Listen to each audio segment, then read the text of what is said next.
All right, so for my NCAPS presentation, I did developing a cookbook.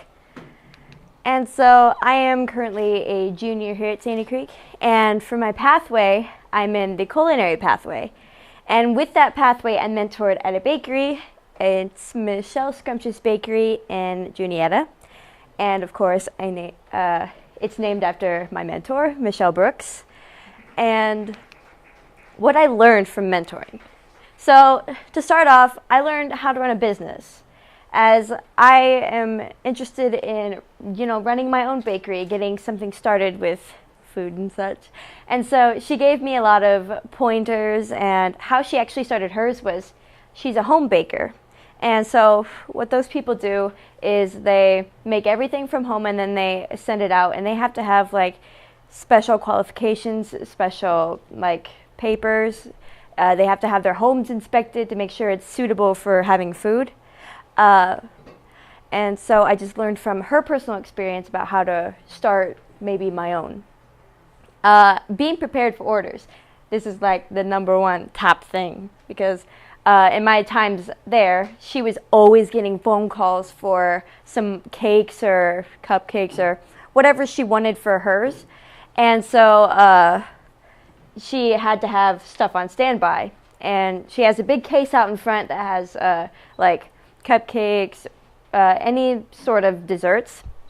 And so she actually, in the back in the freezer, she has a huge tub of cupcakes.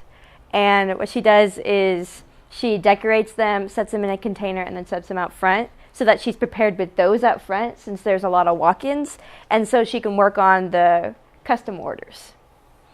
I learned many different baking techniques. Believe it or not, one technique that I actually learned when I was there was when you fill up a measuring cup, you can't leave any space whatsoever, even if it's like the tiniest crack that's not a full cup. And so you have to start over and re-scoop it, and it has to be level. It can't be heaping over, since, of course, that would be over a cup. So I actually learned that. I thought I knew everything about measuring cups. I guess not. And the final thing that I can really take away from this is I learned healthy substitutions. She actually has a gluten-free kitchen.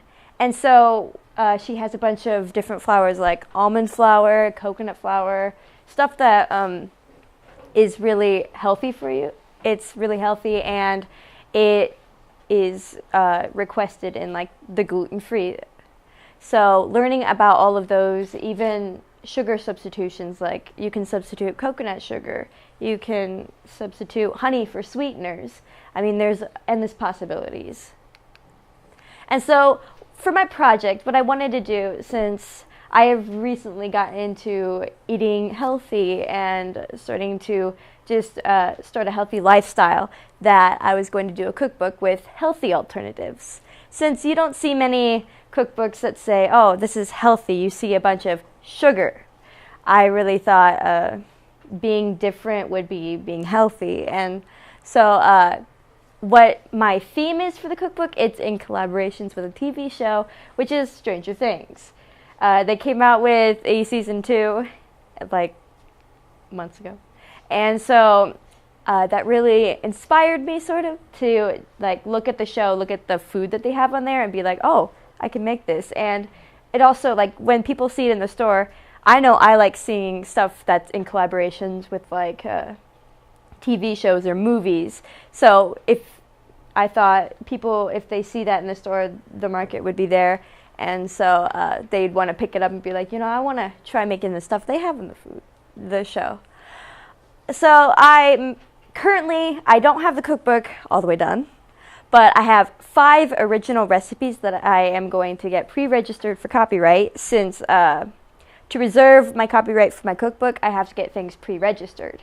And so I had to come up with 5 original recipes, because in cookbooks, you don't really modify the recipe to how you want it, because that's the plagiarism doesn't really happen on the ingredients. It happens on the steps and the way you get to there.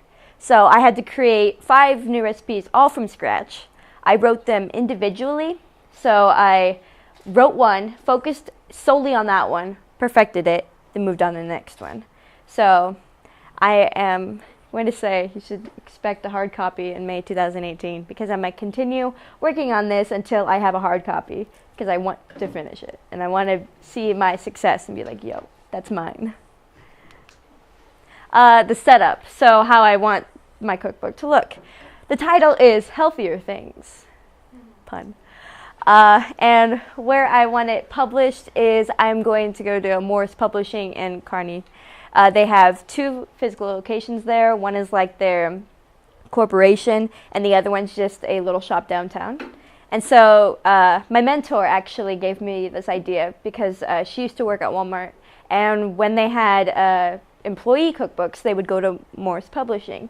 And she actually took out her Walmart cookbook and tore off the back half that said, want to publish a cookbook? Here's what you do. And so I just found that really cool, and so that's one place in Nebraska that I can get it published. And so the layout of this whole cookbook, it's going to go breakfast, lunch, desserts, and then whips and tricks. And whips and tricks is basically like whipped cream, different toppings, sauces. Breakfast, lunch, and dessert, pretty explanatory. So the first recipe, I called it the 11th waffle.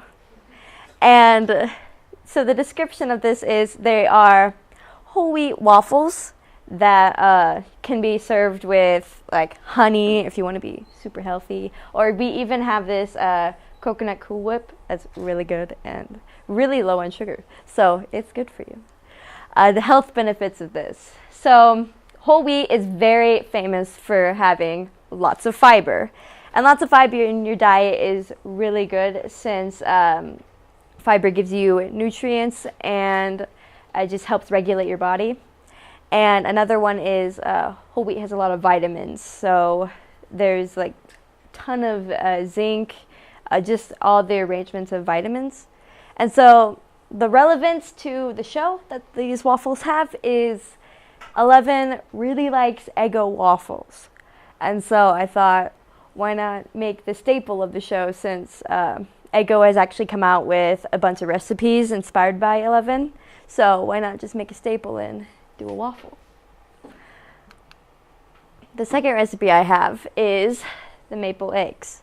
And what those are is maple syrup poured into when you start to scramble the eggs, you pour maple syrup and it just mixes in. It's kind of like a savory, sweet type of thing. And the health benefits of this. I used egg beaters actually. And egg beaters are really low in cholesterol because they don't have the yolks. And the yolks are really known for having a lot of cholesterol. So getting rid of that helps keep your cholesterol down, and they taste the same. So there's really no difference. And then the relevance is in the first episode, when the Wheeler family is all together, they have eggs. And what Mike does, well, he's kind of like the main character, he pours maple syrup into his eggs, and Nancy, his sister, calls him out on it. So I'm just like, that's what I want to do. Third recipe, I called them contemplating donuts. And they are made with peanut oil. So just putting that out there. If anybody has a peanut allergy, that's what they're made with. The description of this is, again, I used whole wheat. I was going to try white whole wheat flour, but the whole wheat flour just works so well that I'm just like, it's going to stay the same. And then the health benefits, again, with the whole wheat, it gives you a lot of vitamins. And actually, we used coconut sugar, and that can replace white sugar, and it's healthier. It's lower in preservatives and such, so it's just a greater alternative for white sugar. And then the relevance to the show is Detective Hopper. It's in the first episode after you figure out, all this stuff happens. And I'm not going to give away any spoilers in case nobody has seen it. But when Detective Hopper comes in and he comes into his office, he says, mornings are for contemplation and coffee. And while saying that, he has a donut in his hand. So I thought, why not just make the donut, because I think making the coffee would be super hard. The fourth recipe, I called it the school mystery orange juice. So the description is, it is navel oranges with turmeric root, organic apple juice, and carrot juice. So the health benefits. The turmeric, super, super healthy and great. So how I figured out, I actually found out about turmeric last March because it was state speech and I was sick the days before. And so right before the competition the next day, I drank water with turmeric powder mixed in. Not taste very good, but it sure, like, I had a stuffy nose, and it really cleared up my nose for the next day, and it worked overnight. So the health benefits are tremendous. It's what they call a superfood, like kale. And then the relevance to the show is when Nancy and the rest of the gang at high school are having their lunch, they have orange juice as their drink. So I thought, why not make it? And then the fifth and final recipe that I've tried out is the Wheeler family tater tots. They are also made with peanut oil, since I like using peanut oil since it's like the healthiest oil you can get, but it does have like a allergy risk. A description of this is they're basically tater tots with cheddar cheese and then a cumin, salt, pepper, a bunch of different spices in it. And the health benefits of this is potato has a lot of potassium. And it actually has more than bananas. I did not know that. So when I looked that up, I'm like, whoa, that's freaky. I could eat a potato and get as much potassium as I can get a banana. And potatoes actually don't have any salt or cholesterol or fat. So when people add in like the salt mixes for baked potatoes, they're actually adding in the salt. The potato is basically starch, and so it doesn't have any of that fat or anything. And then the relevance to the show is for dinner on the first episode. These are all the first episode, of course. So for dinner they have potatoes, and so I just thought, why not make them fun for them and put them in tater tots. So this is like what I want my cookbook layout to be, since Morse Publishing kind of does like the 5 recipes on one page. I want it to be this is a Fixate cookbook by Autumn Calabrese. I want my cookbook to sort of be like that, with the picture on the side and then one recipe, so that people won't feel overwhelmed and start flipping through. Since I know when I go through cookbooks like those, I'm just like, small print, what? And so I kind of skip over the recipes. So to make these recipes, I had a test kitchen, which was basically my grandparents' kitchen. There was a lot of trial and error. Like, the orange juice was probably the hardest one I had to do right now. It took me at least 2 tries to get it the right consistency. It's still a little pulpy, but you know, some people like that. And so I tried one recipe at a time. Like I said, I wrote one recipe, tried it, see if it worked. If it didn't, perfected it and changed a little bit of it.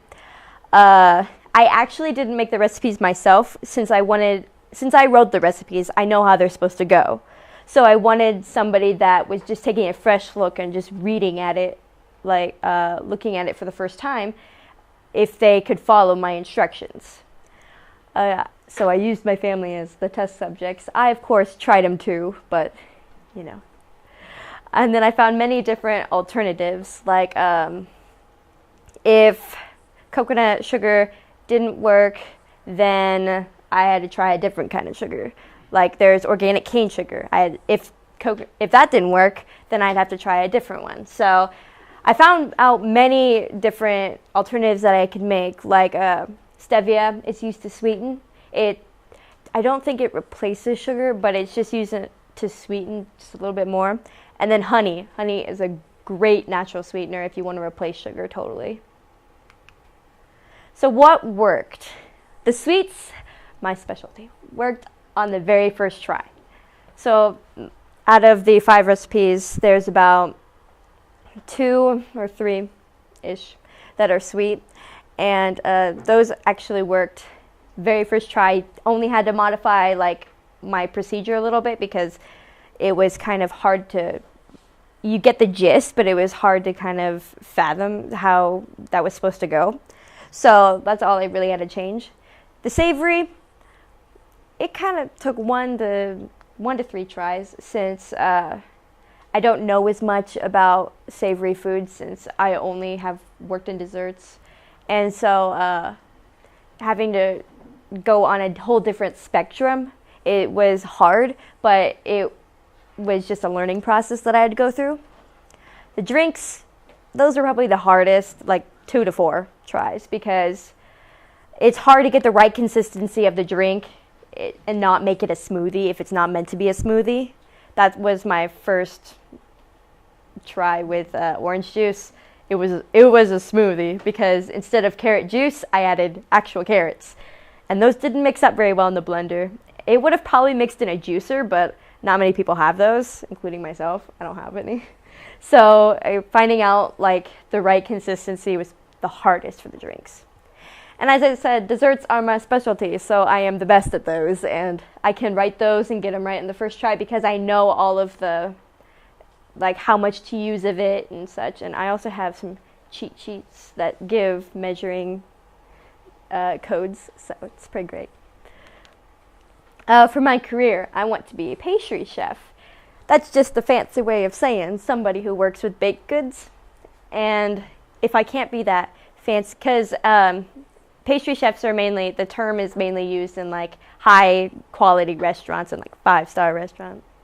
And so if I can't be that fancy smancy pastry chef, then I will just settle for being a baker who, of course, makes bread and other baked goods. And that's who my mentor was. So seeing her do that was like eye-opening to me. I'm like, oh, I want to do this. And then everything I will make, if I have like a bakery, any shop, everything I will make will be healthy. Because as I figured this out, eating healthy actually made me feel better. And I knew that I was getting all my nutrients and vitamins that I needed.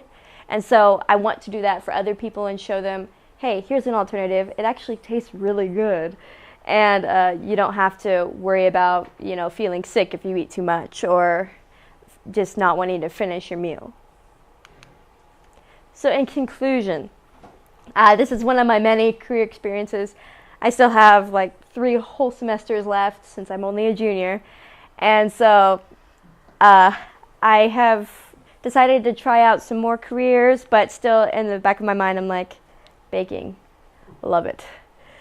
I absolutely adored my mentorship.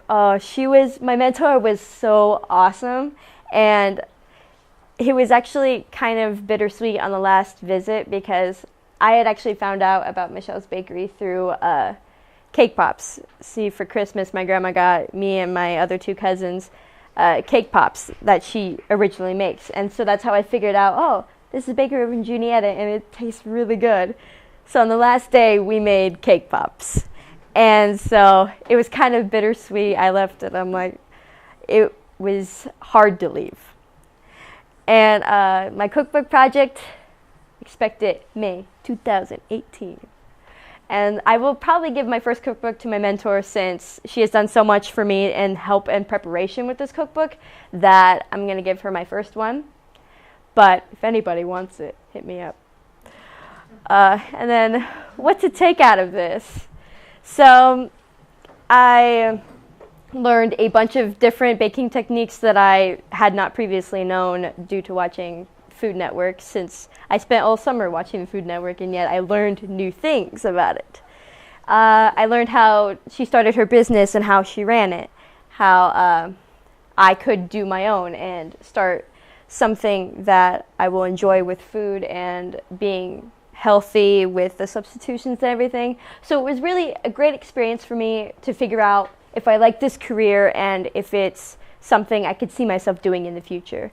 And it definitely is, but I want to see some of my other career options. And that's it. Any questions? I got a bunch of questions, sorry. Okay. So who inspired you to be a baker? I've actually always had this like love of baking. I only realized it this summer because I was just looking on my shelves, my bookshelves, and I have a bunch of like cookbooks for desserts, and they were ones I wanted when I was really young. And so I guess I've always had that kind of drive. But over the summer, when I got bored, I always turned on the Food Network, since it's just something to watch in downtime. And watching that and then watching Cake Boss, it really just, I was drawn into baking and to work with desserts. Okay, so how hard is it to make food healthy and make the recipes? How do you create these original recipes? A lot of research.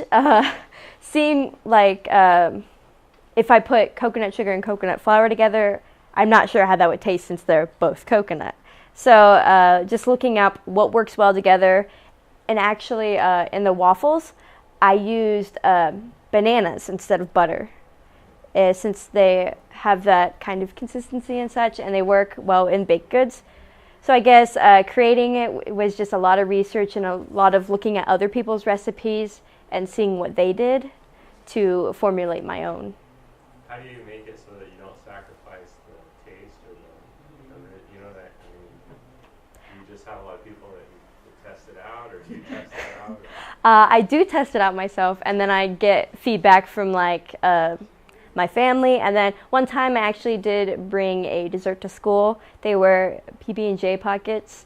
I might bring that back, but I don't know how I'm going to correlate that with show. But I just had a lot of feedback from others, and they gave me some helpful tips like try this next time or fill it up this time. So just the feedback really helped. Any more questions? What are some of the other occupations that you want to pursue or look at? Next semester I'm actually going to go in the arts field with choreography, since I have been doing dance for like 12 years. So just seeing how other choreographers make like their hit choreography that everybody loves, and just seeing how they run their business, I really want to do that. And then for like some others, broadcasting, I was the anchor for the SC News. So it kind of opened my eyes like, oh, this is something I could really do in my life. So acting, though, is my number one. Acting is everything to me. So all these careers are just like some options for me. You think instead of using the peanut oil for this, we're allergic, maybe coconut oil or vegetable or olive oil or grapeseed oil, something would work, have the same consistency? Yeah, all of those oils would work. I just really picked peanut oil because where I have researched the oils thoroughly, and it's always said peanut oil is the healthiest. So I wanted to get the optimum health, though I will have to put allergen issues, peanuts. So all of those oils would work. They're all healthy, but just peanut oil I chose because it's the healthiest. Okay, I have a question. Were your donuts fried? We put them in a saucepan and poured in the oil, let it simmer a little bit, and then put in the donuts. So they were fried per se in the peanut oil, so it wasn't unhealthy to use. Did you bake it somehow? Did you turn that into a baking recipe somehow? You could turn it into a baking recipe. You could put them on a parchment paper laid like a sheet pan and just pop them in the oven for however long on however temperature. I mean, all of these could be modified to what people can do at home. Like the orange juice, I didn't have a juicer, so I had to use a blender, and so I had to modify to the people who might not have a juicer and only have a blender to modify those recipes. Any more? Okay.